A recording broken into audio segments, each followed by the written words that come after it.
चालेल.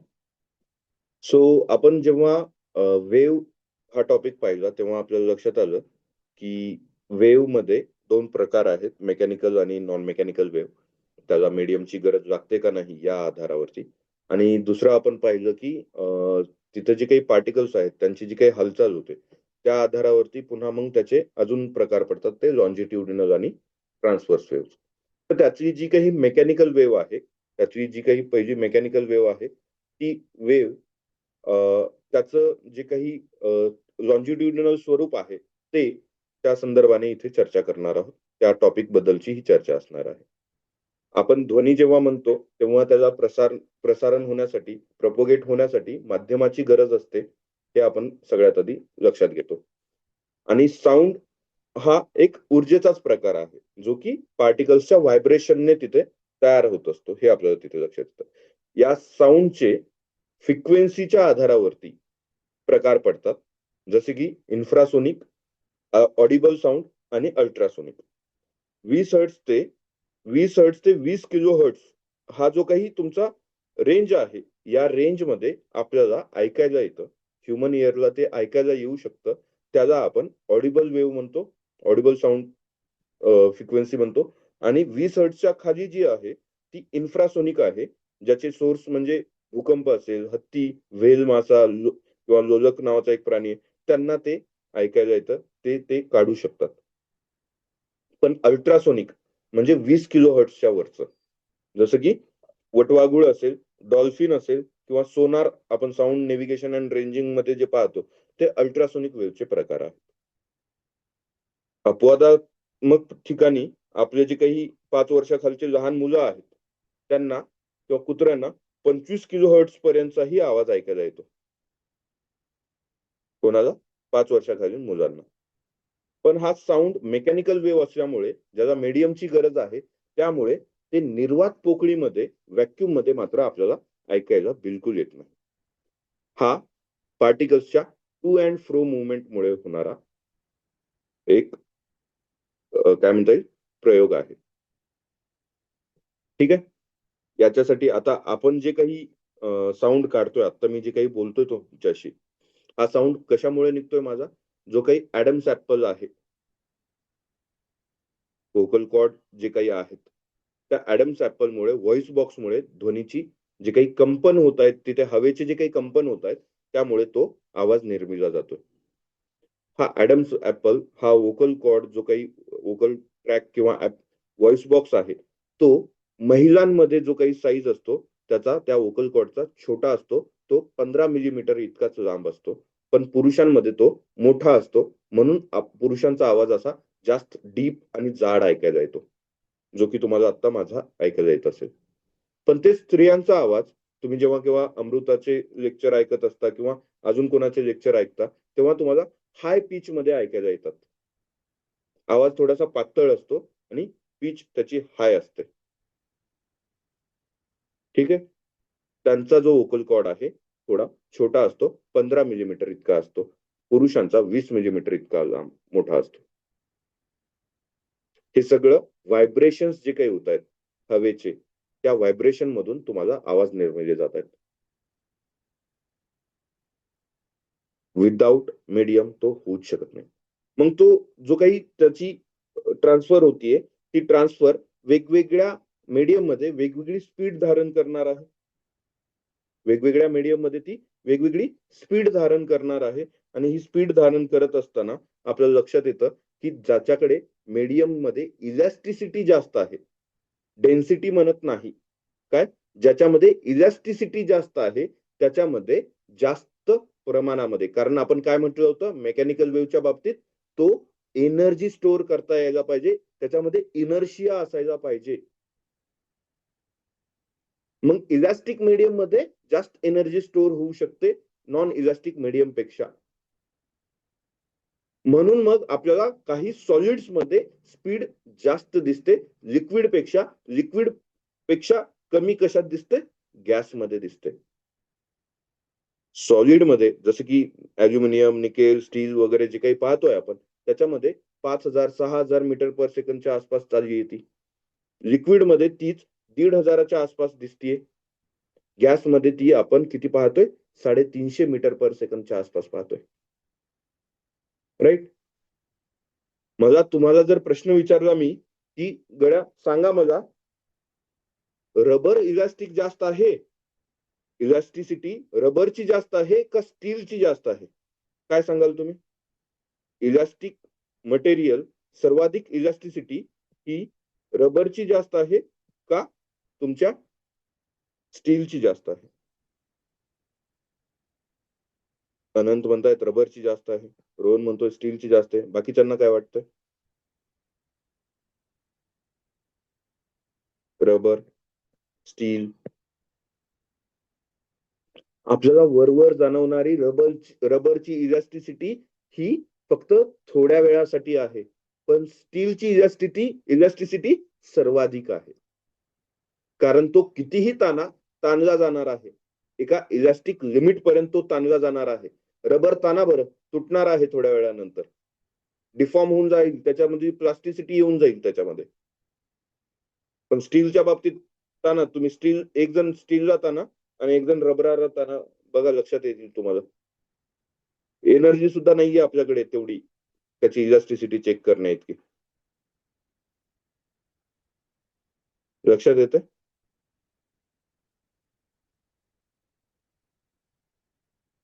सो रबरची नाही, स्टीलची, तुमच्या मेटल्सची इलास्टिसिटी जास्त आहे, हे लक्षात घ्यायचं आहे. ठीक आहे? मग मेटल्स मध्ये तुमची स्पीड जास्त असणार आहे, कारण त्याच्यात त्या पार्टिकल्स मध्ये इनर्शिया जास्त आहे, एनर्जी स्टोअर करण्याची कॅपॅसिटी जास्त आहे. डेन्सिटीला मात्र तो इन्व्हर्सली प्रोपोर्शनल आहे. डेन्सिटीला मात्र तो इन्व्हर्सली प्रोपोर्शनल आहे. इलास्टिसिटीला डायरेक्टली प्रोपोर्शनल आहे. ठीक आहे?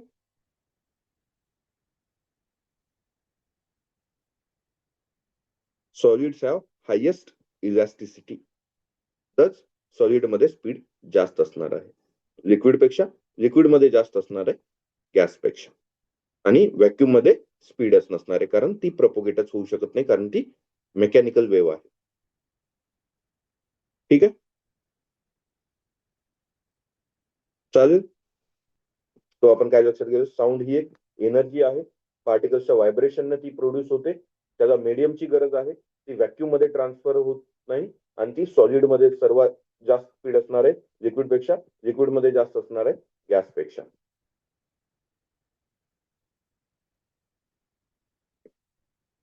आता याच्यावरती इफेक्ट करणारे जस्ट इंट्रोडक्टरी घटक म्हणून लक्षात घेऊया, की तुमचं टेम्परेचर त्याला डायरेक्टली प्रोपोर्शनल इफेक्ट करतं त्याच्या स्पीडला.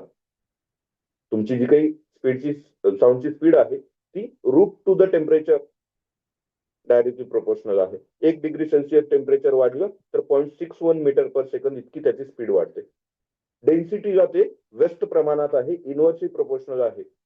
ऑक्सिजन पेक्षा तुमच्या हायड्रोजन मध्ये वेग जास्त असणार आहे, कारण हायड्रोजन तुमचा हलका आहे, कमी डेन्स आहे ऑक्सिजन पेक्षा. तुम्ही ते मॉलिक्युलर मास वगैरे बघता ना, तर सेम तिकडेही तेच लॉजिक लागणार आहे. मॉलिक्युलर वेटला इन्व्हर्सली प्रोपोर्शनल आहे. वस्तुमान जे काही आहे त्याला सुद्धा व्यस्त प्रमाणातच आहे. जड वायू असेल तर वेग कमी होणार आहे. ह्युमिडिटीला डायरेक्टली प्रोपोर्शनल आहे. तुमच्या कोरड्या हवेपेक्षा दमट हवेची घनता कमी असणार आहे, हवेची घनता म्हणतोय. आणि त्याच्यामध्ये दमट हवा आहे म्हणजे पाणी आहे. 2 लॉजिक लक्षात येतात. एकतर हवेची घनता कमी होतीये, ह्युमिड आहे म्हणजे स्पीड वाढणार आहे, कारण हवेची घनता कमी होतीये कोरड्या हव्यापेक्षा. दुसरं, त्या दमट हवेमध्ये पाणी येतंय आणि मग पाणी आलं की सुद्धा स्पीड वाढू शकते, कारण हवेपेक्षा स्पीड तुमची पाण्यामध्ये जास्त आहे. मग तुमच्या कोरड्या हवेमध्ये जास्त असणार आहे का तुमच्या दमट हवेमध्ये? तर दमट हवेत ध्वनीचा वेग जास्त असणार आहे. पण प्रेशरचा कसलाही इफेक्ट होत नाही. तापमानात बदल न झाल्यास दाबाचा ध्वनीच्या वेगावर कसलाही परिणाम होत नाही. पण हे एक काल्पनिकच गोष्ट आहे. तुम्ही दाब वाढवला की तापमान वाढतं सहसा, म्हणून ते तापमानाच्या इन्क्रीजने तुमचं ते स्पीड मध्ये चेंज होतोय, ना की प्रेशरच्या इन्क्रीजने. जर तुम्ही तापमान सेम ठेवलं, ऍडियाबेटिक प्रोसेस ठेवली, ऍडियाबेटिक वगैरे हे काय ते थर्मोडायनामिक्स मध्ये तुम्ही लक्षात घेणार आहात, पण ऍडियाबेटिक प्रोसेस जर ठेवू शकलात तुम्ही, तर अशा वेळी तुमचं प्रेशर चेंज झाला तरी काही फरक पडत नाही. आपण साऊंडचे काही बेसिक काही कॅरेक्टरिस्टिक जर पाहिजे, हे जे तुम्हाला दिसतं नाही काही फॉन्टचे, तुम्हाला आधी सांगितले फॉन्टची नावं आहेत ती. ठीक आहे. तर लाऊडनेस कशावरती डिपेंड आहे? अँप्लिट्यूड वरती डिपेंड आहे. अँप्लिट्यूड काय आहे? पार्टिकलची मेन पोझिशन पासून होणारं विस्थापन आहे. जेवढा हाय अँप्लिट्यूड तेवढा लाऊडनेस जास्त. त्याचं युनिट काय आहे? डेसिबल. आपली जी नॉर्मल रूम मध्ये मित्र झोपला, मैत्रीण झोपल्याच्या नंतर दोन मित्रांमध्ये बाकीच्यांची कुजबूज सुरू असते, ती 30 डेसिबलच्या आसपास. नॉर्मल जे तुमचं बोलणं असतं ते 60 डेसिबलच्या आसपास. माझं जे शिकवणं आहे ते 70-75च्या आसपास जाईल. मी जर कंटिन्यू आता केलंय कमी ठीक आहे, पण कंटिन्यू त्याच माझ्या मोठ्या एखाद्या हॉलमध्ये बोलल्यासारखा जर बोलायला लागलो, तर कानं तुमची किट्ट होऊन जातील. 5 तासानंतर एडे व्हायला लागाल तुम्ही, कारण ते 75च्या आसपास जाऊ शकतं. त्यामुळे आता आवाज थोडासा कमी. जेट विमान 150 डेसिबलच्या आसपास, पण 80 डेसिबलच्या वर गेलं म्हणजे साऊंड पोल्युशन झालेलं आहे, हे लक्षात घ्यायचंय. ते तुम्हाला हार्मफुल असणार आहे. माझा लाईटली 70-75 जात असेल, त्याच्यामुळे माझा हार्मफुल नाहीये तुम्हाला. ठीक आहे. दुसरा फ्रिक्वेन्सीवरती डिपेंड असणारा पीच, स्वर जो काही असणार आहे. बारीक आवाज कोणाचा दिसतोय आपल्याला? हाय पीच असणाऱ्या स्त्रिया, लहान मुलं यांचा हाय फ्रिक्वेन्सी असणार आहे. आणि जाड आवाज पुरुषांचा लो फ्रिक्वेन्सी आहे, हाय तुमची अँप्लिट्यूड आहे, त्याचा वेव्हलेंथ जास्त आहे. सिंहाची गर्जना, पुरुषांची डरकाळी जी पाहतो आपण, ती तुम्हाला हाय फ्रिक्वेन्सी किंवा लो फ्रिक्वेन्सीमुळे, हाय पिच किंवा लो पिचमुळे लक्षात येते. जेवढी फ्रिक्वेन्सी जास्त तेवढी पिच जास्त, तेवढी इंटेन्सिटी जास्त, तेवढी एनर्जी जास्त त्याच्यात. आणि जेवढी फ्रिक्वेन्सी कमी तेवढी पिच कमी, ती पुरुषांमध्ये दिसते. आता वेव्ह जी काही आहे साऊंडची, त्याचा फॉर्म कसा आहे? तो एकदम युनिफॉर्म आहे का असा एकदम खालीवरी एकदम मिक्स होणारा वेगवेगळ्या प्रकारात आहे? त्याच्यावरून क्वालिटी, त्याचे गुणधर्म, त्याचा टिंबर लक्षात येतो. गिटारवरती, तुमच्या पियानोवरती एकच स्वर वेगवेगळा काढण्यासाठी वेगवेगळ्या आवाजात आपल्याला ऐकायला येतो. तो या क्वालिटीमुळे, गुणधर्मामुळे, टिंबरमुळे लक्षात येतो. सेम पिच आणि लाऊडनेस असताना देखील डिफरंट वेव्ह फॉर्म्स तयार करता येतात. इथेच आहे, पण तरी देखील ही पिच सेम आहे तरी देखील त्याच्यामध्ये आपल्याला डिफरन्शिएशन करता येतं. ठीक आहे. तुम्ही जे काही गाणं गाताय, ज्या पद्धतीने त्या तुमची जी काही फ्रिक्वेन्सी आहे त्यावरून तुमची पिच लक्षात येते. आणि ते तुम्ही कसं गाताय याच्यावरून तुमचा एखादा नोट लक्षात येतो. आणि ते तुम्हाला ऐकायला कसं येते यावरून तुम्हाला टोन लक्षात येतो. हे टोन, नोट, पिच सोडून द्या, काही गरज नाहीये. कधीच पेपरला आलं नाही, येणारही नाहीये. ठीक आहे. टोन म्हणजे काय? तुमचे स्वर असतात. नोट हे सूर असतात, वेगवेगळे सूर असतात ना.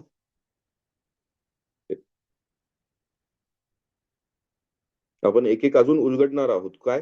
हे नाही, टोन, नोट, पिच सूर वगैरे ते नाही. बाकीचे जे काही फॅक्टर्स वगैरे आहेत त्यांना. ठीक आहे.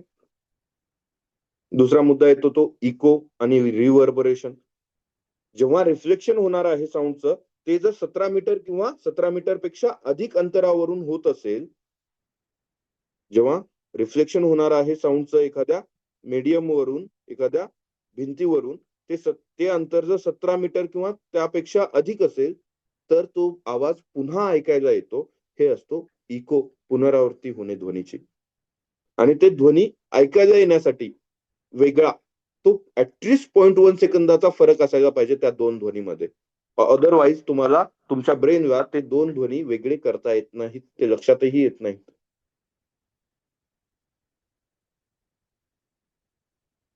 ठीक आहे.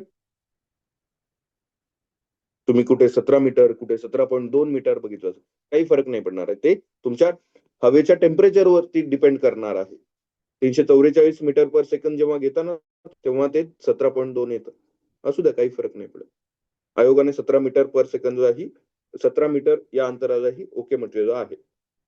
17 मीटर किंवा त्यापेक्षा अधिक. ते कसं काढता येतं? त्याची जी काही व्हेलॉसिटी आहे इंटू टाइम अपॉन 2. कारण 2 का घेतोय? जातोय आणि येतोय. जातोय आणि वापस येतोय ऐकायला. इको येतोय. आधी आदळतोय, डिस्टन्स ट्रॅव्हल करते आणि ते वापस येतोय म्हणून डिवायडेड बाय 2. आणि ते किती वेळात करते इंटू टी हे टाइम आणि त्याची जी व्हेलॉसिटी आहे ते याचा जो काही डिव्हिजन करून आपण काढणार आहोत तेव्हा डिस्टन्स येणार आहे. इथं काय घेतलं आपण? 344 घेतलं व्हेलॉसिटी. इथं टाइम काय घेतला? 0.1 सेकंद घेतला, डिवाइड बाय 2 केलं, ते बरोबर 17.2 च्या आसपास येतं. पण अनेक परावर्तन जर होत असतील, रिफ्लेक्शन होत असतील पुन्हा पुन्हा आदळून, तर ध्वनी रेंगाळायला लागतो.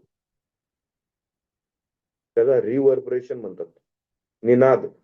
निनाद होतोय. तुम्ही बऱ्याचदा म्हणता ना, कधी कधी कोणी कोणाला फोन केल्याच्या नंतर तो मित्र तुमचा वॉशरूम मध्ये बसून बोलत असतो निवांत, तिथेच असतो 1-2 तास, तर त्यावेळेस निनाद ऐकायला येतो, रिव्हर्बरेशन ऐकायला येतं. रूम मध्ये तसा होऊ नये, एखाद्या हॉलमध्ये तसं होऊ नये म्हणून वेगवेगळे पडदे किंवा काही बोर्ड्स वगैरे, ऍब्झॉर्बर, साऊंड ऍब्झॉर्बर, किंवा तुम्हाला स्पष्ट ऐकावं म्हणून ते कर्व करणं, मागचा जो काही सरफेस आहे ते आपण तिथे करत असतो. या रिफ्लेक्शनचेच हे सगळे एक्झाम्पल आहेत. स्टेथोस्कोप असेल, तुमचा ट्रम्पेट असेल, तुतारी असेल किंवा साऊंड बोर्ड असेल, जे काही असते. याच रिफ्लेक्शनचं अजून ऍडव्हान्स व्हर्जन काय असतं तुमचं? सोनार किंवा डॉपलर इफेक्ट. सोनार म्हणजे काय? Sound navigation and ranging. Sound navigation and ranging हा मुद्दा तिथे लॉंग फॉर्म लक्षातच असायला पाहिजे.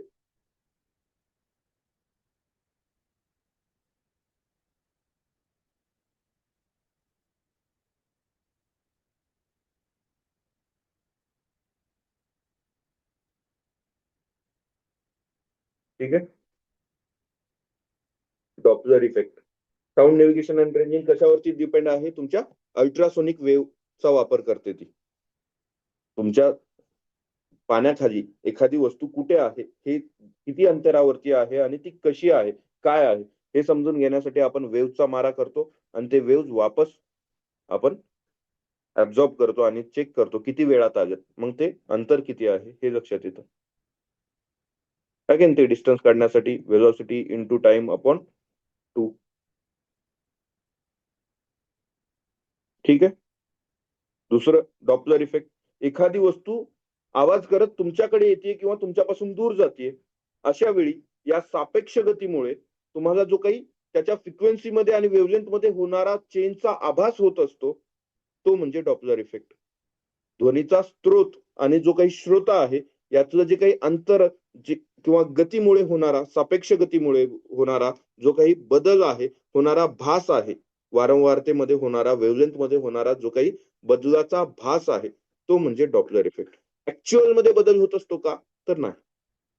जो काही सोर्स आहे त्याने जो साऊंड काढलेला आहे त्याची फ्रिक्वेन्सी तीच असणार आहे, वेव्हलेंथ तीच असणार आहे, पण त्याच्या रिलेटिव्ह स्पीडमुळे आपल्याला ते जवळ येत असताना फ्रिक्वेन्सी वाढताना दिसते, दूर जात असताना फ्रिक्वेन्सी कमी होताना दिसते.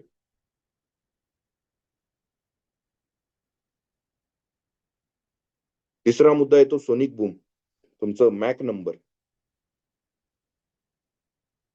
एखादी वस्तू एखाद्या मीडियम मधून जातीये एखाद्या स्पीडने, त्या वस्तूची स्पीड अपॉन त्या मीडियम मधली त्या साऊंडची स्पीड. साऊंडची स्पीड त्या स्पेसिफिक मीडियम मध्ये, यांचा रेशो वस्तूचा वेग अपॉन ध्वनीचा वेग म्हणजे मॅक नंबर. एक मॅकच्या कमी असेल, एक मॅकच्या वर जर जात असेल तर ते सुपरसोनिक असतं. एक मॅकच्या खाली असेल तर ते सबसोनिक असतं. 5 मॅकच्या वर असेल तर ते हायपरसोनिक असतं. आणि या वस्तूच्या स्पीडमुळे जे काही तिथे वेव्ह निर्माण होतात त्याला शॉक वेव्ह म्हणतात. म्हणून आपण पाहतो की या शॉक वेव्ह मुळे बऱ्याचदा तो सुपरमॅन जेव्हा जातो ना, स्पीडने, तेव्हा आजूबाजूच्या खिडक्या फुटतात बघा. कारण तो सुपरसोनिक किंवा हायपरसोनिक स्पीडने जात असतो.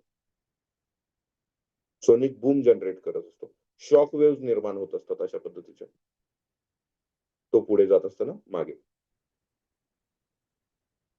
ठीक आहे. हा माझा मुद्दा लाईट आणि इलेक्ट्रोमॅग्नेटिक स्पेक्ट्रमचा आपण लाईट या टॉपिकच्या संदर्भाने चर्चा करणार आहोत.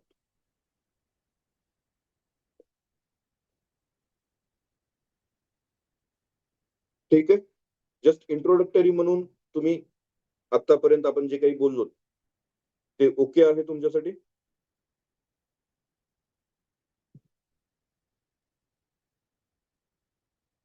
इंट्रोडक्टरी म्हणून जे काही पाहिलं ते ओके आहे?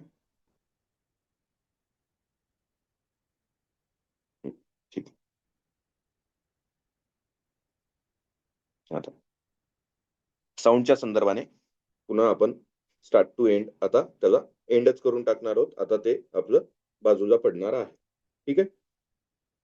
साऊंड ही एक एनर्जी आहे, हे आपण बोललो. फॉर्म ऑफ एनर्जी आहे. ती आपल्या कानांना जे काही संवेदना येत आहेत, ऐकण्याच्या संवेदना निर्माण करू शकते, ती अशी एनर्जी आहे. आणि ती कशाने तयार होतीये? की पार्टिकल्सच्या व्हायब्रेशनने, कंपनामुळे तयार होणारी एनर्जी आहे. पार्टिकल्सचं टू अँड फ्रो हे जे काही rapid back and fourth motion आहे एखाद्या पार्टिकल्सची, त्याच्यामुळे होणारं ते व्हायब्रेशन आणि त्या व्हायब्रेशनमुळे होणारा तो आपल्याला भास, जे काही जाणीव, भास म्हणण्यापेक्षा, या प्रपोगेशनसाठी त्याला माध्यमाची आवश्यकता असते. विदाऊट माध्यम ते प्रपोगेट होऊ शकत नाही. म्हणजे व्हॅक्यूम मधून तो प्रवास करू शकत नाही. म्हणून स्पेसमध्ये किंवा चंद्रावरती अंतराळवीर एकमेकांना बोलू शकत नाहीत. त्यांना इन्स्ट्रुमेंट्सची गरज लागते, कारण तिथं ऍटमॉस्फिअर नाहीये. जे काही डिस्टर्बन्सेस तयार होत आहेत एका ठिकाणाहून दुसऱ्या ठिकाणी, पार्टिकल्स मागे पुढे होत आहेत आणि त्या पार्टिकल्सच्या मागे पुढे होण्याने जे काही वेव्ह तयार होतीये, ती वेव्ह तुमची मेकॅनिकल वेव्ह किंवा इलेक्ट्रोमॅग्नेटिक वेव्ह अशा याच्यामध्ये डिवाइड होते. याच्यामध्ये तुमचं फक्त आणि फक्त ऊर्जेचं स्थानांतरण होत असतं, कणांचं स्थानांतरण होत नाही. साऊंड वेव्ह किंवा तुमचे पाण्याच्या लाटा जे काही आहेत, ती ट्रान्सव्हर्स आहे, पण ती एक मेकॅनिकल वेव्ह आहे, पाण्याच्या सरफेस वरती तयार होणारी. ठीक आहे. इलेक्ट्रोमॅग्नेटिक वेव्ह बद्दल बोलूयात. हा पार्टिकल जेव्हा व्हायब्रेट होतोय, तो जागच्या जागीच होणार आहे. इथून इथे पुन्हा जागेवर येणार आहे. हा तुमचा कॉम्प्रेशन, संपीडन ज्याला आणि रेअर फ्रॅक्शन, विचलन, दूर दूर जाणं. लो डेन्सिटी आणि हाय डेन्सिटी. हाय डेन्सिटी असेल हाय प्रेशर आहे, लो डेन्सिटी लो प्रेशर आहे.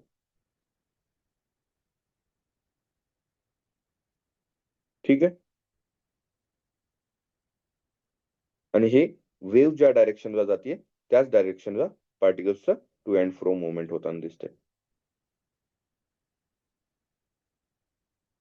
त्याच्यामुळे ती काय लॉन्जिट्युडिनल वेव्ह आहे. ट्रान्सव्हर्स बद्दल आपल्याला माहिती आहे ती काय असते काय नाही, त्याच्याबद्दल बोलू आपण पुढे. ही longitudinal wave solid, liquid, gas तिन्ही ठिकाणी तयार होऊ शकते. व्हॅक्यूम मध्ये होत नाही. पण ट्रान्सव्हर्स वेव्ह फक्त सॉलिड्स मध्ये किंवा लिक्विडच्या सरफेस वरती तयार होतात. त्या प्रपोगेशनच्या अपोजिट म्हणजे परपेंडिक्युलर, प्रपोगेशन जिकडे होतंय वेव्हचं त्याच्या परपेंडिक्युलर त्याची मुवमेंट होत असते. कणांचं प्रसरण जे काही होतंय ते वेव्हच्या प्रसरणाच्या परपेंडिक्युलर आहे ट्रान्सव्हर्स वेव्ह मध्ये. आणि ट्रान्सव्हर्स वेव्ह गॅसेस मध्ये मूव्ह होऊ शकत नाही. ही तरंग लांबीच्या संदर्भाने तुम्ही वेव्हलेंथ कशाने दाखवता? लॅम्बडा, त्याचं युनिट मीटर आहे. लगतचे दोन जे काही ट्रफ किंवा क्रेस्ट आहेत किंवा स्टार्ट टू एंड पॉइंट आहे, हे अंतर म्हणजे तुमचं काय आहे? लॅम्बडा म्हणजे वेव्हलेंथ. हे तुमचे युनिट कन्व्हर्जन वगैरे तुम्हाला बोललो. फ्रिक्वेन्सी, नंबर ऑफ सायकल्स किती येत आहेत एका सेकंदामध्ये, ती म्हणजे फ्रिक्वेन्सी. फ्रिक्वेन्सी ही वेव्हलेंथला इन्व्हर्सली प्रोपोर्शनल आहे. हे एका सेकंदात होणारे व्हायब्रेशन्स आहेत आणि याचं युनिट काय आहे? हर्ट्स आहे. हे 1/सेकंद आहे किंवा याला सेकंड टू द पॉवर -1 म्हटलेलं आहे. 50 हर्ट्स म्हणजे काय? 50 व्हायब्रेशन, 50 वेव्ह तयार होत आहेत एका सेकंदात. आणि या फ्रिक्वेन्सीवरतीच काय ठरते? पिच ठरत असते. जेवढी जास्त फ्रिक्वेन्सी तेवढी जास्त पिच, तेवढी जास्त एनर्जी त्यात. अँप्लिट्यूड मेन पोझिशन पासूनच तुमच्या पार्टिकल्सचं होणारं विस्थापन, डिस्प्लेसमेंट. जेवढा जास्त अँप्लिट्यूड तेवढा लाऊड आवाज, मोठा आवाज. जेवढं कमी अँप्लिट्यूड तेवढा हळू आवाज, सॉफ्ट आवाज. जेवढं सॉफ्ट काढता येईल तेवढं काढायचं. जेवढा मोठा आवाज काढता येईल तेवढा मोठा आवाज काढायचा. अँप्लिट्यूड कमी जास्त करता येतो. काही लोकांना पिचही चेंज करता येतो. म्हणून ते बघता ना तुम्ही, जे हॉस्टेलला राहिलेत मुलं त्यांना माहितीये मित्र कसे आगाऊ असतात. इतर मित्रांना अननोन नंबरवरून मुलीच्या आवाजात पिच चेंज करून बोलत असतात. आमच्या कॉलेजमध्ये तर डिप्लोमाला असे काही कलाकार होते, ते मुलीच्या आवाजात बोलून रिचार्ज करून घ्यायचे फोनवरती. आता ही जी काही एनर्जी आहे साऊंडची, ती तुमच्या एरियाला डायरेक्टली प्रोपोर्शनल असणार आहे. जेवढा जास्त अँप्लिट्यूडला डायरेक्टली प्रोपोर्शनल असणार आहे. तुमचा जेवढा जास्त अँप्लिट्यूड तेवढी जास्त ऊर्जा तिथे आपल्याला लक्षात येते. मी बोलत असताना जर मोठ्याने बोलतोय तर मला ऊर्जा जास्त लागते, म्हणजे माझी ऊर्जा त्यात परावर्तित होणार आहे. तेवढी जास्त ऊर्जा तिथे येणार आहे. ती स्क्वेअर अँप्लिट्यूडच्या स्क्वेअरला डायरेक्टली प्रोपोर्शनल आहे. आयाम जर दुप्पट केला, अँप्लिट्यूड जर दुप्पट केली, तर त्यातून येणारी जी काही एनर्जी आहे ती चारपट होणार आहे. त्याची इंटेन्सिटी चारपट होणार आहे. टाइम पिरियड काय म्हटले? एक कंपन पूर्ण होण्यासाठी लागणारा वेळ म्हणजे तुमची टाइम पिरियड. तो फ्रिक्वेन्सीला इन्व्हर्सली प्रोपोर्शनल असणार आहे किंवा फ्रिक्वेन्सीला टाइम पिरियड इन्व्हर्सली प्रोपोर्शनल असणार आहे. आणि मग वेलोसिटी आपण काढली की तरंगाने एका सेकंदात कापलेलं अंतर जे काही आहे, वेव्हची वेलोसिटी जी काही आहे, ती आपण काढतो कशाने? अँप्लिट्यूड वेव्हलेंथ इंटू त्याची फ्रिक्वेन्सी, मीटर पर सेकंद. ठीक आहे. आता माध्यम वेगवेगळ्या पद्धतीने परिणाम करत असतात. सॉलिडमध्ये जर त्याची डेन्सिटी जास्त असेल तर मात्र कमी, पण त्याची इलास्टिसिटी जास्त असेल तर मात्र जास्त स्पीड असणार आहे, कारण ते इनर्शिया जास्त स्टोअर करणार आहे. त्याचं एनर्जी जास्त स्टोरेज असणार आहे. तर सॉलिडमध्ये गॅस पासून सॉलिडकडे जास्त असताना स्पीड इन्क्रीज होते. सॉलिड कडून गॅसकडे येताना स्पीड कमी होताना दिसते. न्यूटनने काय सांगितलं, लॅप्लासने काय सांगितलं याच्यात अडकायचं नाही आपल्याला. ते छान छान दिसावं म्हणून आहे, हे विचारलं जात नाही. काय त्याचे युनिट किती आलं, कशामुळे आलं. पण तुम्हाला हे माहिती पाहिजे की डेन्सिटीला इन्व्हर्सली प्रोपोर्शनल आहे, घनतेला ते इन्व्हर्सली प्रोपोर्शनल आहे, व्यस्त प्रमाणात आहे स्पीड. टेम्परेचर वाढलं की ध्वनीचा वेग वाढतो आणि तो किती वाढतो? रूट ऑफ टेम्परेचर इतकं वाढतो. 1 डिग्री सेल्सिअसला 0.61 मीटर पर सेकंद इतका वाढतो. 0 डिग्री सेल्सिअसला जर तुमची 331 मीटर पर सेकंद स्पीड असेल तर जे रूम टेम्परेचर आहे तिथे अराउंड 344 मीटर पर सेकंद इतकी स्पीड वाढत असते. म्हणून उन्हाळ्यामध्ये ध्वनीचा वेग हिवाळ्यापेक्षा जास्त असतो. हिवाळ्यापेक्षा स्पीड उन्हाळ्यामध्ये जास्त असते, कारण टेम्परेचर वाढलेलं आहे. आर्द्रता, ह्युमिडिटी, मॉइस्ट एअर आहे. कोरड्या हवेपेक्षा दमट हवा ही हलकी असते. डेन्सिटी त्या हवेची कमी असते. मग अशा वेळी तुमची स्पीड ही वाढते. तुमच्या नायट्रोजनची किंवा ऑक्सिजनची डेन्सिटी ही जास्त दिसते तुमच्या वॉटरपेक्षा. त्यावेळेस तुमची वॉटरचं प्रमाण असलं तरी, ह्युमिड असलं तरी तिथे त्याची स्पीड जास्त होताना दिसते. दमट हवेमध्ये, ह्युमिड हवेमध्ये ध्वनीचा वेग जास्त असताना दिसतोय. त्याच्यामुळे पावसाळ्यामध्ये तुम्ही जे शिटी वाजवता त्याचा आवाज दूरवर जातो, जरा जास्त दूरवर जातो एरवीपेक्षा. मॉलिक्युलर वेट अगेन ते डेन्सिटीचाच विचार करून घ्या किंवा त्याचा मास जे काही आहे. हायड्रोजन हा हलका आहे ऑक्सिजन पेक्षा, तर हायड्रोजन मध्ये स्पीड हायड्रोजनची हवा जी काही असेल तिथं जास्त असणार आहे ऑक्सिजन पेक्षा. ऑक्सिजनचा मास किती आहे? ऑक्सिजनचं सिंगल ऑक्सिजनचं एलिमेंटचं मास किती आहे सांगा?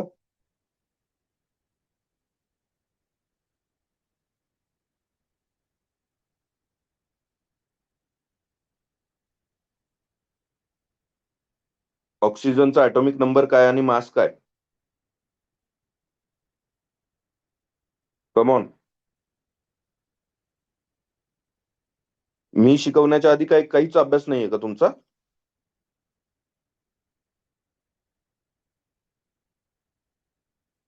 8 ऍटॉमिक नंबर, 16 मास.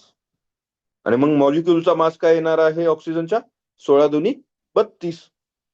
तेच हायड्रोजनचा ऍटॉमिक नंबर 1, मास 1. अख्खा जर मॉलिक्युल घेतला तर मास किती होणार आहे वेगवेगळे? 2. मॉलिक्युलर मास त्याचं कमी आहे, ऑब्व्हियसली स्पीड जास्त असणार आहे हायड्रोजन मध्ये ऑक्सिजन पेक्षा. ठीक आहे. पण वेगावरती या साऊंडच्या स्पीडवरती परिणाम न करणारे घटक कोणते आहेत का? तर हो, तर तुमचा प्रेशर.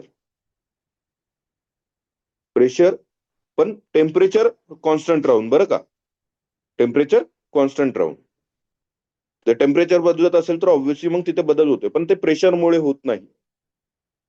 तापमान स्थिर ठेवलं आणि दाब कमी जास्त केला तरी देखील स्पीडवरती कसलाही परिणाम होत नाही.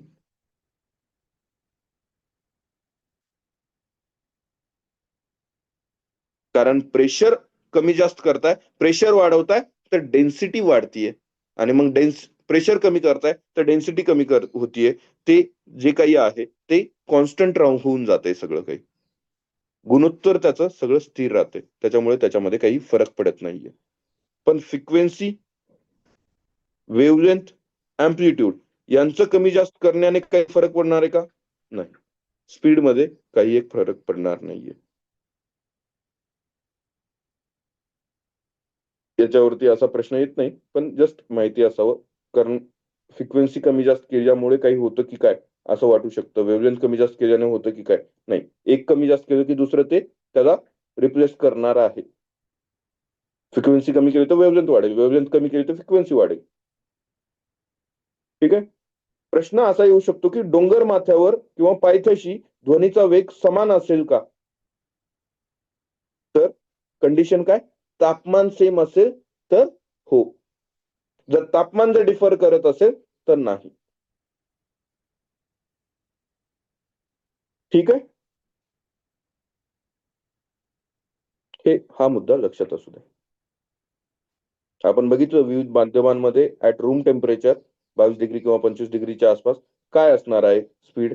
25 डिग्री सेल्सिअसचा जर विचार केला तर मग ते आता आपण 22 डिग्रीला 344 बघितलं होतं. 2 डिग्री सेल्सिअस टेम्परेचर वाढवा, थोडा स्पीड वाढवा, हायड्रोजन मध्ये अजून वाढवा. हे काय पाठ करायचं नाहीये, कारण इथं मॉलिक्युलर मास कमी आहे अजून त्याचा. एअर मध्ये खूप सारे मिक्सचर आहे ना, ते होमोजिनियस मिक्सचर आहे, पण मिक्सचर आहे, खूप सारे तिथं मॉलिक्युल्स आहेत वेगवेगळे. तिथं स्पीड कमी आहे थोडा. पाण्यामध्ये 1,500 मीटर पर सेकंडच्या आसपास आहे. ठीक आहे. तेच तुमचं सॉल्टी वॉटर जे काही आहे तिथे अजून स्पीड वाढतोय.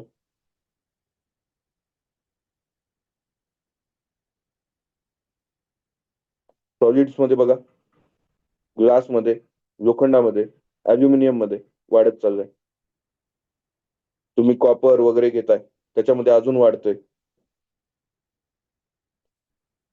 फ्रिक्वेन्सी, फ्रिक्वेन्सी आपण बघितली काय आहे, एका सेकंदामध्ये किती वेव्स तयार होत आहेत म्हणजे फ्रिक्वेन्सी, बरोबर. तर हे वेव्स तयार होत असताना तुमच्या जर 20 हर्ट्स ते 20 किलो हर्ट्स, 20 किलो हर्ट्स म्हणजेच काय, 20,000 हर्ट्स इतकी जर ती असेल एका सेकंदामध्ये, वेव्स इतक्या जर तयार होत असतील तर त्या ह्युमनला ऐकू येतात, ऑडिबल रेंज आहे. पण 20 हर्ट्स पेक्षा कमी असेल तर ती इन्फ्रासोनिक आहे. 20 किलो हर्ट्स किंवा 20,000 हर्ट्स ज्याला म्हणतो त्याच्यापेक्षा अधिक असेल तर ती अल्ट्रासोनिक आहे. तुमचे वटवाघूळ, डॉल्फिन, 5 वर्षाखालचे मुलं हे अशा पद्धतीचा आवाज ऐकू शकतात, काढू शकतात. पण तेच इन्फ्रासोनिक म्हटलं तर ते मोठे मोठे जे प्राणी आहेत, हत्ती, तुमचं डॉल्फिन, सॉरी डॉल्फिन नाही, काय व्हेल, हे जे काही आहे, भूकंप वगैरे हे जे काही आहेत, इथे आपल्याला इन्फ्रासोनिक आवाज ऐकायला येतो. मोठं असेल तर इन्फ्रासोनिक, तो जो काही प्राणी मोठा असेल तर तो इन्फ्रासोनिक, छोटा असेल तर तो अल्ट्रासोनिक काढतो, तेव्हा त्याला ऐकायला येतो. ठीक आहे. हा एकमेकांमधला तो फरक आपल्याला लक्षात घेता यायला पाहिजे. अल्ट्रासोनिक वेव्हचा वेगवेगळ्या ठिकाणी वापर करतो. पण तो वापर आपण सोनार, साउंड नेव्हिगेशन, रेंजिंग किंवा ते काय म्हणतात अल्ट्रासाउंड करायला जातात बघा. काय सोनोग्राफी, बाळाची स्थिती कशी आहे, काय नाही वगैरे पाहण्यासाठी. हे सगळे त्याचे एक्झाम्पल्स आहेत. इको, इको बद्दल आपण बोललो, की काय आहे ते? पुन्हा ऐकायला येणं. आवाज काढलेला जो काही आहे तो पुन्हा ऐकायला येणं. त्याच्यासाठी तुमच्यात आणि ज्याच्यावरून रिफ्लेक्ट होतोय आवाज तुमचा, त्याच्यामध्ये अंतर किती पाहिजे? तर ते 17 मीटर किंवा त्यापेक्षा अधिक पाहिजे. 17 मीटर किंवा त्यापेक्षा अधिकचं पाहिजे. To be specific at 22 degree Celsius temperature जी स्पीड 344 मीटर पर सेकंद आहे. लागणारा टाइम 2 आवाज ऐकायला आपण वेगळा आपलं माइंड जे करू शकतो ते 0.1 सेकंद आहे. त्याचं डिव्हिजन केलं तर ते 17.2 मीटर इतकं येतं. पण ते जर 20 डिग्री सेल्सिअस असेल, तर ते किती येणार आहे अजून ते कमी होणार आहे. 17 मीटर होणार आहे. त्यामुळे आपण 17 मीटर किंवा त्यापेक्षा अधिक इतकं अंतर म्हणतोय. टोटल डिस्टन्स किती असणार आहे? जाणं आणि येणं 2D. म्हणून साधं डिस्टन्स फक्त जाण्याचं किंवा येण्याचं अंतर, 2 गोष्टींमधलं अंतर हे काढण्यासाठी काय केलं आपण? डिस्टन्स बरोबर speed into time upon T केलेलं आहे. 2 केलेलं आहे. ठीक आहे. रिव्हर्बरेशन आपण बोललो काय आहे? तुमचा निनाद आहे. खूप सारं बंदिस्त जागेमध्ये आवाज जो काही घुमतो, तो रिव्हर्बरेशन आहे. रिफ्लेक्शन, अनेक रिफ्लेक्शन होणं आणि याच्यामुळे तुम्हाला आवाज व्यवस्थित येत नाही. एक प्रॉब्लेम आहे साउंडमुळे तयार होणारा, साउंडच्या रिफ्लेक्शनमुळे. आणि मग तो जर नीट करायचा असेल, तर घरामध्ये पडदे लावणं, त्या हॉलमध्ये पडदे लावणं, कुशन्स लावणं किंवा साउंड ॲब्झॉर्बर्स लावणं, वेगवेगळे खरबडीत, हे आपण तिथे उपयोग करत असतो. त्याच्याही पुढे जाऊन आपण साउंड नेव्हिगेशन अँड रेंजिंग हा मुद्दा बोललो. काय आहे सोनार? अल्ट्रासोनिक वेव्हचा वापर करतं. अल्ट्रासोनिक वेव्हचा वापर करून एखादं अंतर किती दूर आहे, एखादी वस्तू किती दूर आहे, ती किती स्पीडने, कारण 2 अंतर जर आपल्या विदिन टाईम पिरियड चेंज होत असतील एकाच वस्तूचे, तर त्याच्यावरून त्याची स्पीड देखील काढता येतं. की इतक्या स्पीडमध्ये इथं आलंय, एवढं अंतर कमी झालंय, म्हणजे या टाईममध्ये एवढं अंतर त्याने कापलेलं आहे. अंतरही काढतं म्हणजे त्याची त्या समोरून येणाऱ्या वस्तूची स्पीड देखील काढता येते आपल्याला.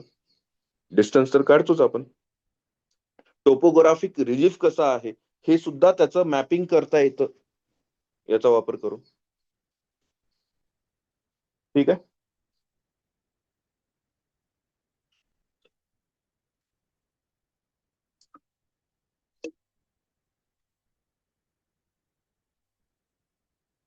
किती वेळेस? तिसरी वेळेस रिव्हिजन होते का एकाच लेक्चरमध्ये या अख्ख्या टॉपिकचे? साउंड वरती कसलाही प्रश्न आला तर चुकायला नाही पाहिजे. ठीक आहे. काहीही येऊ द्या साउंड वरती, तो चुकायलाच नाही पाहिजे. येणारच नाही आपण जेवढं शिकवलं त्याच्या बाहेर ते काही. डॉपलर इफेक्ट काय आहे? मला सांगा बरं एकदाच. डॉपलर इफेक्ट मध्ये सोर्स पासून जो साऊंड निघतोय त्या सोर्स साऊंडचा ऍक्च्युअल मध्ये फ्रिक्वेन्सी आणि वेव्हलेंथ बदल होतो का?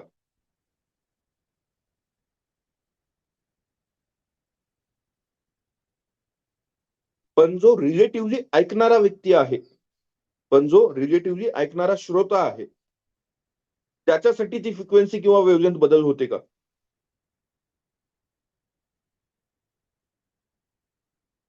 जो ऐकणारा आहे त्याच्यासाठी रिलेटिव्हली चेंज होतोय का? भास त्याला होतोय का? येस. मग ते प्रश्न मात्र आपल्या टेस्ट सिरीज मध्ये आयोग हे आपल्याला फक्त समजून घेण्यासाठी झालं, समजण्यासाठी ऍक्च्युअल मध्ये होतंय का तर नाही. त्यांनी जर तसा प्रश्न विचारला ऍक्च्युअल मध्ये होतं का, कारण आता चर्चेला गेलं की ते मग मार्केटमध्ये पोहोचते ती गोष्ट, मार्केटमध्ये पोहोचलं की मग कारण काय, जे सिनियर मुलं असतात तेच पोरं तसे प्रश्न वगैरे टेस्ट सिरीजला काढत असतात. मग काहीतरी वेगळं करायचं इकडे म्हणून ते प्रश्न, त्याच्यासाठी आपण बोललेली जी काही चर्चा आहे ती लक्षात राहू द्या. प्रश्न जर इन जनरल आला की डॉपलर इफेक्ट मध्ये फ्रिक्वेन्सी आणि वेव्हलेंथ चेंज होते, हा होते रिलेटिव्हली चेंज होते, श्रोत्याला तसं भास होतो. पण जर त्याने प्रश्न काढला की सोर्स जिथून आहे त्या सोर्सच्या बाबतीत जो साऊंड आहे त्याच्यात मूलतः फ्रिक्वेन्सी आणि वेव्हलेंथ मध्ये चेंज होतो का, तर बिलकुल नाही. तो मूळ सोर्स आहे, त्याचा साऊंड तो तसाच असणार आहे, त्याच वेव्हलेंथचा त्याच फ्रिक्वेन्सीचा असणार आहे. ठीक आहे.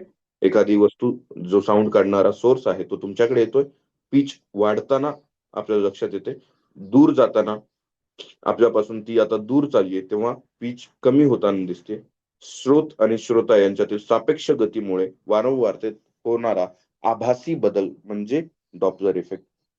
वाहनांचा वेग चेक करण्यासाठी ते गन घेऊन थांबतात बघा, ती रडार गन असते, ते वाहनांचा वेग तपासते याचाच वापर करून. सोनोग्राफी मध्ये याच डॉपलर इफेक्टचा काय चेंजेस होत आहेत आवाज मध्ये विचारात घेतले जाते. पुन्हा ते अल्ट्रासोनिक वगैरे ते आलंच. जो काही इकोकार्डिओग्राम काढला जातो त्या पेपरवरती, तो याच डॉपलर इफेक्टचा एक ऍप्लिकेशन आहे. लाऊडनेस, पीच, क्वालिटी क्वालिटी किंवा टिम्बर ज्याला म्हणतात, तरंगाचा आकार कसा आहे.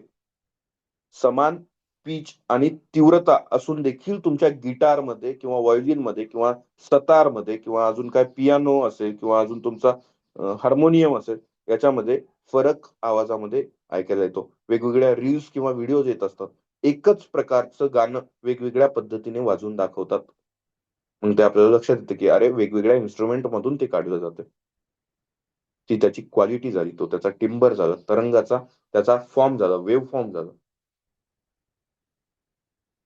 पीच ही फ्रिक्वेन्सीवरती डिपेंड करते. स्त्रियांचा आवाज एकदम असा श्रील ऐकायला येतो आणि तेच पुरुषांचा एकदम डीप आवाज येतो आपल्याला. हाय लाऊडनेस, हाय अँप्लिट्यूडचा ऐकायला येतो. ते स्त्रियांचा हाय फ्रिक्वेन्सीचा आवाज ऐकायला येतो. लाऊडनेस बद्दल बोललो आपण की काय तुमचा अँप्लिट्यूड वरती डिपेंड आहे. 80च्या वरती जे काही आहे ते तुमचं पेनफुल आहे, हार्मफुल आहे 80च्या वरती. 120 वगैरे गेल्याच्या नंतर तर मग ते येडच करते माणसाला. ओके. WHO न जी सेफ लिमिट दिली आहे ती 45 डेसिबल किंवा 80 डेसिबलच्या आतलं, पण तेही 80च्या जवळ असणारे कंटिन्युअस ऐकणं होणार नाहीये. पण 45 डेसिबल त्यांनी एक सेफ लिमिट सांगितली की हा 45 ते 60 डेसिबल तुम्ही ऐकायला ठीक आहे. डेसिबल हे लाऊडनेसचं तुमचं युनिट आहे. अँप्लिट्यूडचं युनिट मीटर आहे. डेसिबल हे लाऊडनेसचं आहे. ठीक आहे. आणि मग शेवटी तुमचं काही फॉर्म्युले काय आहेत. व्हेलॉसिटी कशी काढता, नू फ्रिक्वेन्सी इंटू वेव्हलेंथ. फ्रिक्वेन्सी काय आहे, number of cycles per unit time, 1/t. इकोचं डिस्टन्स कसं काढणार आहात, frequency sorry velocity into time, velocity into time upon 2. सोनारची डेप्थ तशीच काढणार आहात, ते डिस्टन्स सुद्धा तसंच काढणार आहात. सुपरसोनिक म्हणजे काय, मॅक नंबर म्हणजे काय, ऑब्जेक्टची speed upon sound speed. Supersonic 1 मॅकच्या वरती, हायपरसोनिक 5 मॅकच्या वरती. ऑडिबल काय, 20 हर्ट्ज ते 20 किलो हर्ट्ज. ठीक आहे. हे आपलं सर्व काही आजचं वेव्ह आणि साऊंड हा टॉपिक होता. याच्या बाहेर काहीही येणार नाही. मी तुम्हाला सोबतच थोडस काही आपले जे काही प्रश्न आले त्याचा थोडासा एक आढावा देतो. तुम्हाला लक्षात येईल आपण काल जे काही शिकलोत आणि आज जे काही शिकलोत याच्यावरती काही प्रश्न आपल्याला दिसत आहेत का, किंवा आयोग जे प्रश्न विचारतोय आता, जे काही गट ब आणि क 23 आणि 24 चे पेपर झाले, त्याच्या संदर्भाने थोडीफार जस्ट एक चर्चा वरवर काही आहे का गड्या, आपल्याला आलेत का प्रश्न, हे आपण जस्ट पाहून घेऊयात. हे इलेक्ट्रिसिटीवरचा होता तुमचा रेडिओ ऍक्टिव्हिटी. काय प्रश्न आहे बघा, आवाज निर्वात पोकळीतून प्रवास करतो, बरोबर आहे का चूक आहे, तर कमॉन, बरोबर आहे का चूक आहे. आता तुमची उत्तर मला दिसणार नाहीत, मी तुम्हाला स्क्रीन दाखवतो त्याच्यामुळे. काय किती सिंपल मेन्सचा प्रश्न आहे हा, गट क 24चा. ऐकू येणाऱ्या आवाजाची वारंवारता 20 हर्ट्ज ते 20 किलो हर्ट्ज इतकी असते. गतिमान असणाऱ्या आवाजाच्या स्त्रोताची वारंवारता वेगळी असते. गतिमान असणाऱ्या आवाजाच्या स्त्रोतांच्या वारंवारतेत बदल म्हणजेच डॉपलर इफेक्ट होय. 1 2 3 1 2 3 4 1 2 किंवा 1 काय देणार आहात? 2 3 आणि 4 तुम्हाला कन्फ्युजन केलंय का? की अरे ते रिलेटिव्हचं हे केलंय का काय त्याचं काही असं काही केलंय का? साधं सिंपल निर्वात पोकळीतून प्रवास करतो. नाही करत. संपला विषय. एक उडाला, एक उडाला, एक उडाला. आन्सर. मी बाकीचे बघण्याचीही गरज नाहीये माझ्याकडे. एक्झाममध्ये टाईम असा वाचवायला पाहिजे, की कन्फर्म माहितीये एक उडाला, एक उडाला, संपला विषय.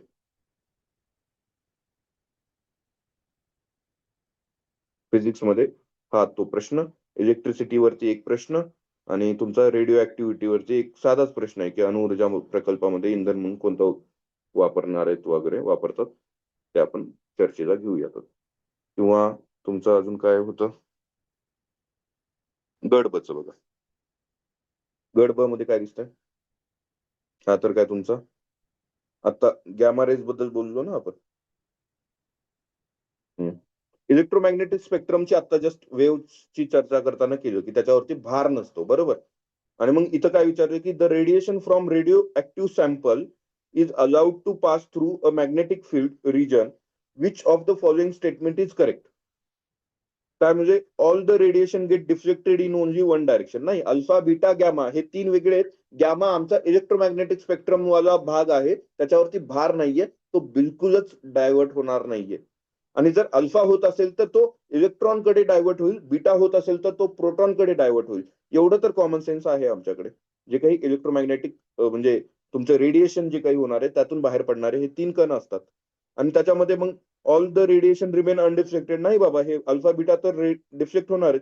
तिसरं काय? The radiation splits into 3 components and follow random path. Random path नाही बाळ, त्याला काहीतरी एक इलेक्ट्रॉनकडे जाणारा कोणतरी असणार आहे, तुमच्या प्रोटॉनकडे जाणारा कोणतरी असणार आहे.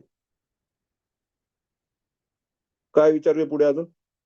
The radiation splits into 3 different components, 2 bending in opposite direction and the third remain undeflected. आणि तो अनडिफ्लेक्टेड कोण असतो? गॅमा. कारण आत्ताच आम्ही बोललो इलेक्ट्रोमॅग्नेटिक स्पेक्ट्रम मधला भाग आहे तो. आणि त्याच्यावरती भार नाहीये, कोणताही चार्ज नाहीये, तो कुठेही इकडे तिकडे जाणार नाही. आपण रेडिएशन टॉपिक बघितला नाही तरी देखील तो प्रश्न आपला सुटतो, कारण सगळं काही एका पॉइंट पासून निघतं. हे गॅमाच्या properties.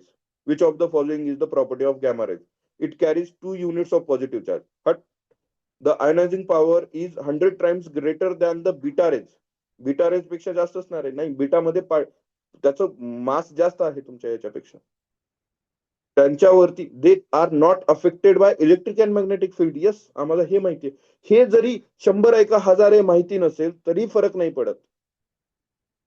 They are not affected by electric and magnetic field हे कन्फर्म माहिती आहे मला. Gamma rays possess negative charge? No, it doesn't possess anything. काल बघितलेला प्रश्न. काय लांबीचं युनिट काय, वस्तुमानाचं काय, वेळेचं काय, तापमानाचं काय? काल जी आपण बेसिक्सची चर्चा केली तो हा प्रश्न. अजून गड ब 23 ला आलेला प्रश्न बघा. काय खालीलपैकी कोणते सर्वात भेदक आहेत? अल्फा कण, इलेक्ट्रॉन, पॉझिट्रॉन, गॅमा. आयनायझिंग पॉवर वेगळी आणि तुमची पेनिट्रेशन पॉवर वेगळी.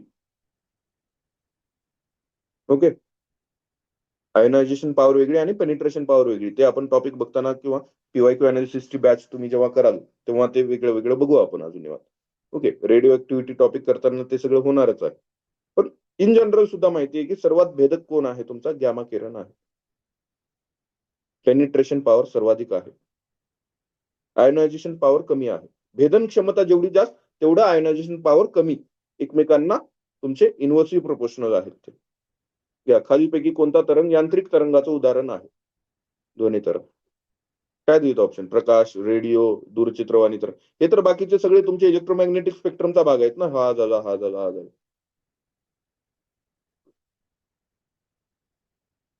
आणि बघा कालचं आहे ना आपलं हे काय अंतरतारकीय अंतरे ही प्रकाश वर्ष एककात मोजली जातात. एक प्रकाश वर्ष म्हणजे किती? 9.5 पेटामीटर पाठ झालंय आम्हाला. एक पार्सेक मध्ये किती? 30 पेटामीटर हेही पाठ झालेलं आहे आम्हाला.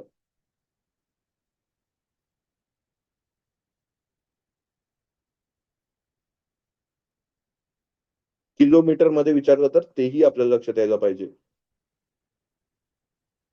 ठीक आहे?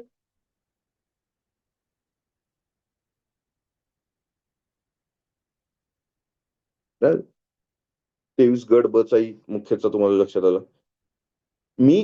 तुम्हाला सांगतोय मी, तुम्हाला जे आत्ता सगळे ओरड करून सांगतायत ना, की मुख्यसाठी वेगळी बॅच करा, मुख्यसाठी वेगळी बॅच करा, सायन्स पूर्वजपेक्षा वेगळं आहे. आम्ही पूर्वलाही हेच शिकलोय. पूर्व मुख्य वेगळं आम्ही पूर्वलाही काही बिनकामाचं शिकलो नाहीच आहेत.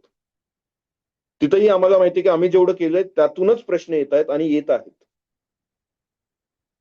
लक्षात येतंय? त्याही वेळेस आम्ही पूर्वलाही ह्युमन बॉडी अख्खी केली नव्हती. आताही करणार नाहीयेत. पण तुम्हाला शिकवायचं, तुम्हाला बॅचमध्ये टाकून द्यायचंय, तर सगळा भरणार टाकणारच आहोत आपण ते. पण सगळ्यात आधी काय असणार आहे, जे मार्क्स मिळवून देणार आहे, मार्क्सवादी विचारसरणीचे आपण माणसं. ठीक आहे? गट क चा बघा आता 23वा चाललेला.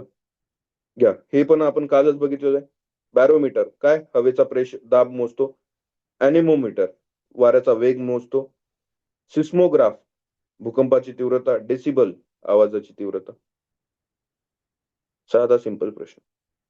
काय? आता हा लाईटवाला प्रश्न आहे. ठीक आहे. लाईट जेव्हा बघू तेव्हा आपल्याला लक्षात येईल.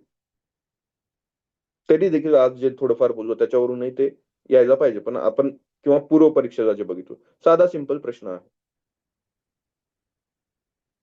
काय डोळ्याच्या संदर्भाने पुन्हा लाईटमध्ये आपण ते बघू.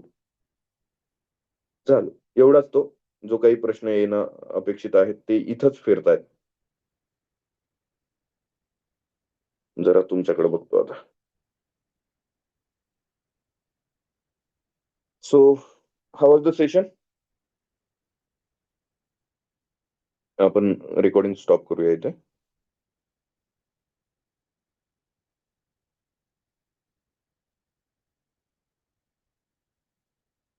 सुरू केली होती ना रेकॉर्डिंग?